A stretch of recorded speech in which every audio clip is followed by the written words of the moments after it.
Live heard around the world on Windtalkers Radio Network. I want to welcome you to today's show. It's Thursday, another Thursday. Can you believe that it's been a week already?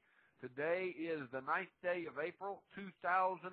I want to welcome all my friends and Marines around the world from Sochi, Russia, Kazan, Russia, the 6 counties of Northern Ireland, as well as the South Island of New Zealand, to Megan there in Brisbane, to John in the Outback, to Philip in Iran.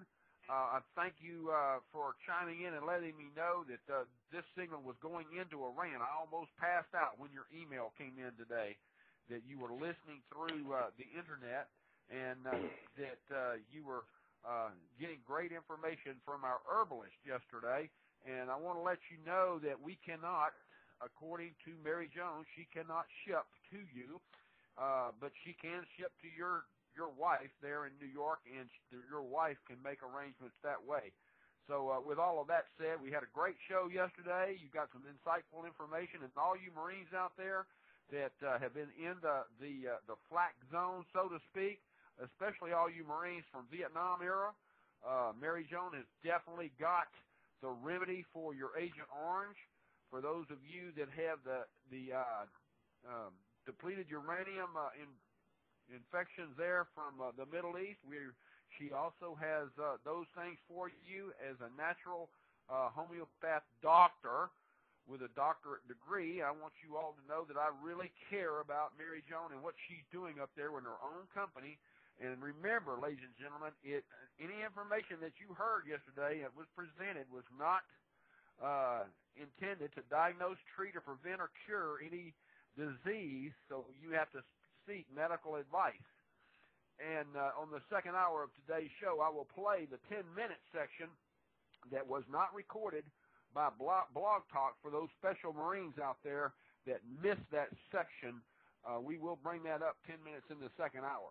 Today's show is dedicated to the financial report, the international forecaster, and the one man that has been out there screaming for 20 years of the fraud in the banking system and on Wall Street.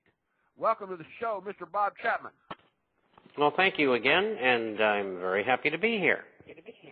Well, we're happy to have you, sir, 100%.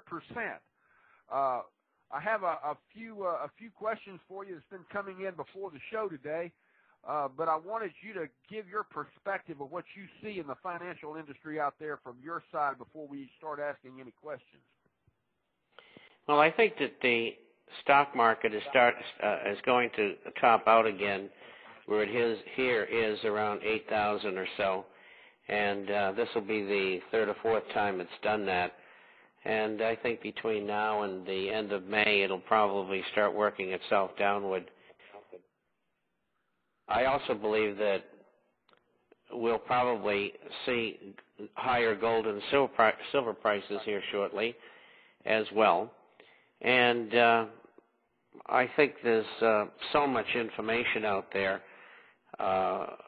about the Treasury and the Federal Reserve spending $12.8 trillion to try to right the economy, when in fact they're still bailing out the banks, Wall Street, and the insurance companies.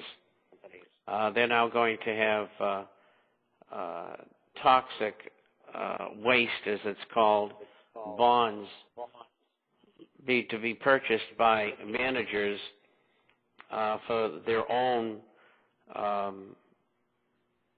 clients and their own accounts. And also now they're setting up funds for individuals to be able to invest in.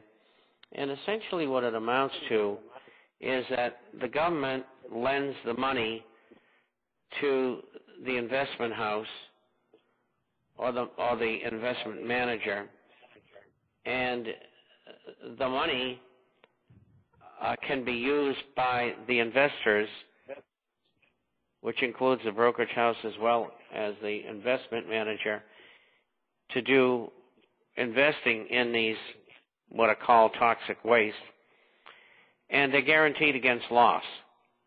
which is a pretty good deal. The loser, of course, is the American taxpayer. And the reason they're bringing the public into it was because there was such a hue and cry about the insiders getting all of the good deal when they couldn't lose any money on it, and where they probably would make 20%. And so it's a very, very, very bad deal for the taxpayer. And all in the name of saving a banking system that ran itself for about 15 years like a casino. And so that's what's really at the top of the business news right now. Well, the first question rhymes with exactly what you had to say. Ask Bob what he thinks about the alleged $3 billion profit made by Wells Fargo Bank today. Well, I think that, in not knowing the details, I think that the profit came from the lending of money by government to them, and perhaps some of the funds that they received via AIG, which is Mickey Mousing their books. And at the same time, they were able to mark to model, not mark to market. The difference between the two is this. When you mark to market, you put the exact value of what the securities are worth with trades that are similar to those securities that have taken place. Mark to market is really the way that things should be done. Now, there's a rule from the FSB that says you have to do that. But they changed the rule last week because the government asked them to. Now, mark to model means you put a value on those securities that you think is appropriate. Well, you know darn right well that these banks and others are going to put on the most favorable price on these securities. They're going to lie. And it's sanctioned by government. So the financial statements don't mean anything. The earnings don't mean anything. It's just another big lie. I'm getting feedback, incidentally. Oh, okay. Larissa or Bobby, or I don't know which one of you girls are going to share that for us. You get that? I'd appreciate it. Mr. Chapman, I got an email here from somebody in New York. I didn't. It just says Jimmy. He wants to know. Back in the '80s, there was a William K. Black who was headed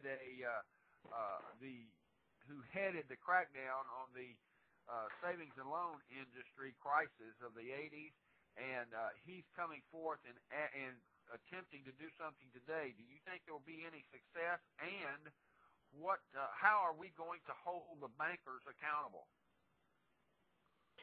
Well, the only way you're going to hold the bankers accountable is to bring them to trial for treason. I mean, this is really what this amounts to. I mean, we are being forced as citizens of this country to pick up the bills for a bunch of gamblers that we had nothing to do with. And quite unfair, I would say.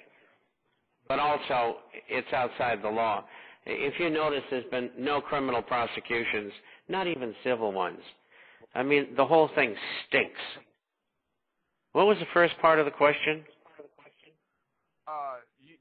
Back in the 80s, Mr. William... Okay, I got it. Mr. Black did an investigation of what the causes were of the savings and loan failures that stretched from 1984 to 1989 and were finally paid for by the taxpayer via the Resolution Trust Corporation. The government says it cost them about $200 billion of course, they lie about everything. It cost over $500 billion. And most of the money was stolen by people like the Bush family, et cetera. And nothing was ever done. No one was ever brought to trial. The mafia was involved. It was a disgrace, just like this. Only this, we're talking trillions, not $500 billion. And I have a videotape of Mr.